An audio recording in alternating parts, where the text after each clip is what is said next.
Ayon sa pag-asa, southwest monsoon o habagat nakakaapekto ngayon sa western section ng Southern Luzon, Visayas at Mindanao. Samantala, may mga kumpul po ng kaulapan na nagbabadyang tumawid ng bansa sa mga susunod na araw. Sa ngayon, nakakaranas ng mga pag-ulan ng ilang bahagi ng Luzon kasama na ang Mimaropa, Panay Islands at ang kanlurang bahagi ng Mindanao dahil po sa habagat.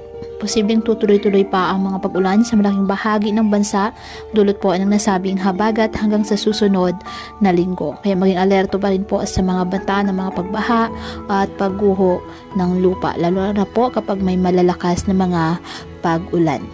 Sa kasalukuyan, walang bagyo na o low pressure area sa loob po ng ating Philippine Area of Responsibility maging sa labas po na maaaring makaapekto sa ating bansa.